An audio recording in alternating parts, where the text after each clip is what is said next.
welcome to today's lesson.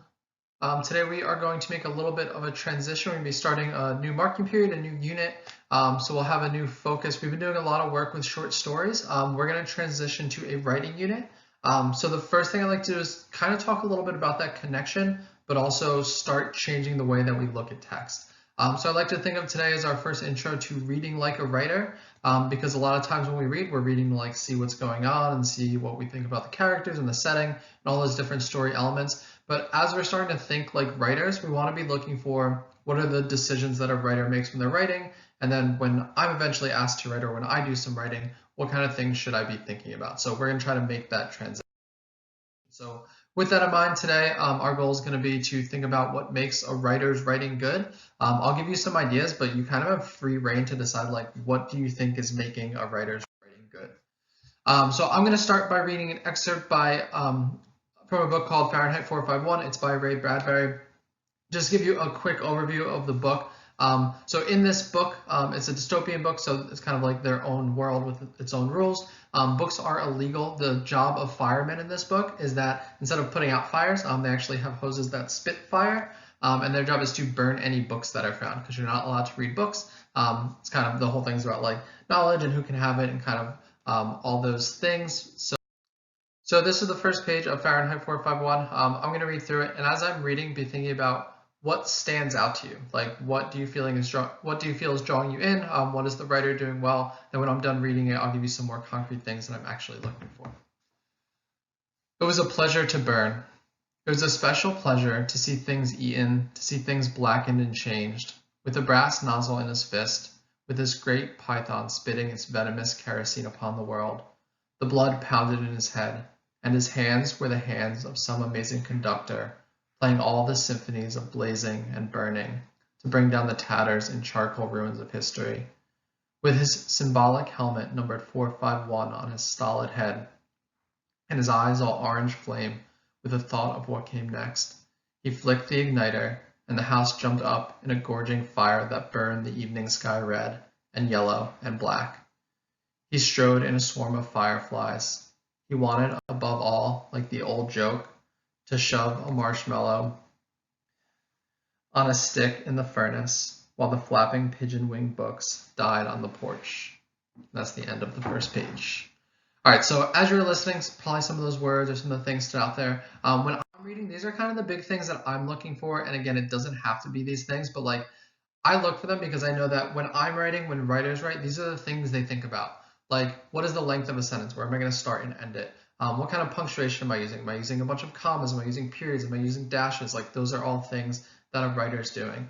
A word that stands out. So it might be like a very specific word or a description that they use that you really like. And again, writers are really intentional about that. They choose words very purposefully. There might be a whole phrase or a saying that you like. There might be a really good description that stood out to you. So there's not one way to look at it, but as we're starting to transition to reading like writers, we kind of want to see like what is standing out to us in the decisions that the writer is making. So I'm going to look back at the first page of Fahrenheit 451 and try to think through those things. I'm not going to reread the whole thing, but I'm going to point out some things that stand out to me as like decisions that the writer is making.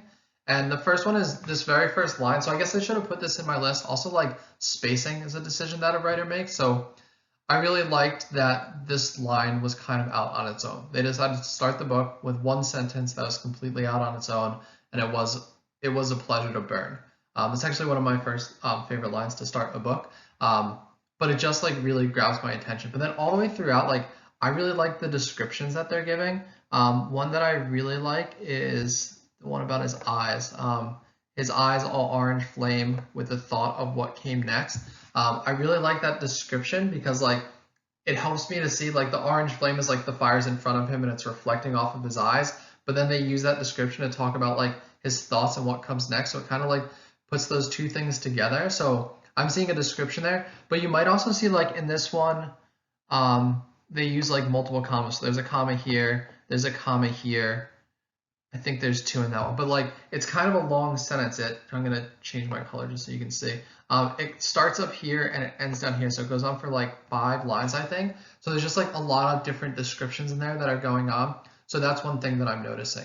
So what I'm going to ask you to do for today's assignment is you're going to take a look at the first, I think it's 1 or 2 pages of a couple different books.